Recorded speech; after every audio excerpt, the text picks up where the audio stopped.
If you want to destroy a nation without war, make adultery or nudity common in the young generation. Adult content is one of the most prolific and ignored addictions currently affecting millions of men and women around the world.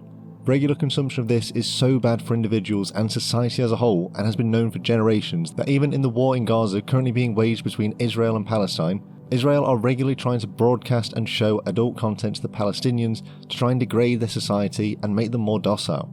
The vast number of people regularly consuming this content is staggering, with around 40 million people regularly viewing it in just America alone, with the most popular site, The Hub, bringing in viewers that rivals even the likes of the biggest streaming platform in the world, Netflix. Whilst many regular viewers and sexual experts will say that viewing this content is fine and even healthy, recent studies and people's own personal experiences say otherwise, with regular viewing being linked to massive addiction, loss of personal self-worth, male sexual dysfunction and literal physical damage to your brain. Besides the physical, the psychological damage to younger generations is staggering too, with younger generations being the ones most likely to consume this content also being the same groups that are most likely to suffer from loneliness, inability to start and maintain new physical relationships, along with dealing with the problems that having the massive expectations from your partner that the regular viewing of this content will bring you. So let's take a deeper look into some of the problems that come with regular viewing and what the long-term effects on society could be as more and more of this content is made, viewed, and continue to be normalised. So first, we'll discuss some of the physical and psychological effects that adult content can have on you. One we mentioned earlier was physical damage to your brain when regularly viewing this content. It seems odd that just viewing something can cause a physical change in your brain, but that's just what happens. By decreasing the activity in your frontal lobe and also decreasing your ability to simply be able to even think, along with the release of prolactin, a chemical that is released when watching this content, which can result in hair loss along with causing your testosterone levels to massively drop for a long period of time if you watch it regularly enough. And with this drop in testosterone, it also makes you lose motivation, something that people regularly report feeling following any viewing of it, causing you to be stuck in an endless cycle of watching this content to try and simply feel anything. As the more you view it, the more you overdose your brain with dopamine and completely fry the reward receptors in your brain. You begin to fall into the trap of constantly trying to find a new high, similar to the destructive pattern of consuming drugs. Over time, you begin to grow accustomed to whatever you regularly consume, meaning you either have to consume more to feel the same high, or find harder content or drugs to make you feel the same way, which leads to more overdoses of dopamine and damage to your brain, meaning trying to quit just becomes harder and harder as you become hooked to the feeling of that high and normal life just isn't able to compete, resulting in hypersexualization of everything and everyone around you. This is where it can seriously damage any new or existing relationships you may have. As you consume more of this content and are looking for higher highs, your partner isn't able to match that. In real life, there aren't always good camera angles, and you can't just switch to something or someone else if you're no longer interested, causing massively unrealistic expectations for your relationship and potentially putting huge amounts of stress between you and your partner. And trying to break out of this addiction is becoming near impossible in the modern day, not only because trying to break any addiction is incredibly difficult, but because this content is constantly being pushed in front of you to try and draw you back in, or if you're not already addicted, to get you hooked for the first time.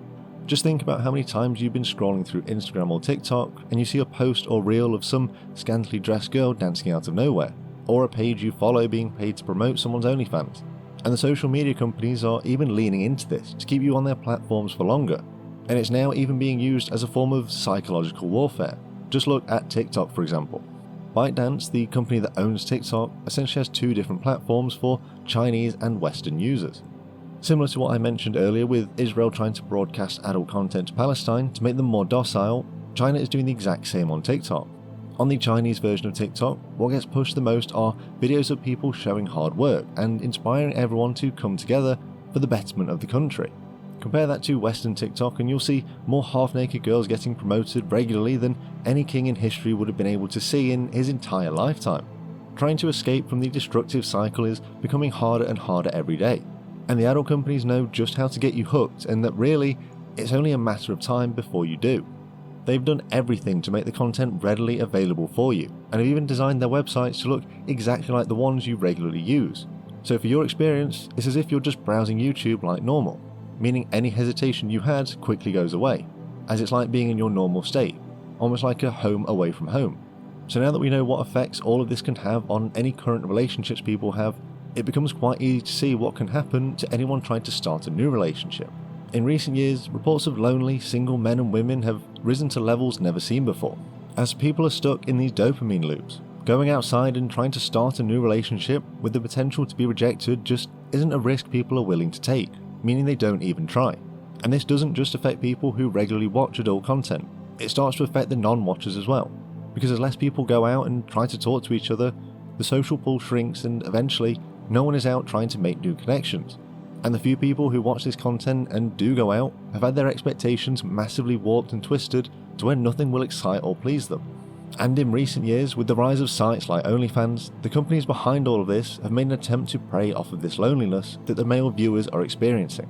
By trying to sell the opportunity to talk to the models on the site, it gives people a feeling of connection that they don't get from regular viewing elsewhere, giving them a short, fleeting feeling of connection and bonding that doesn't even really exist to begin with, as many of the models on the site hire other people to manage their accounts and respond to the messages anyway.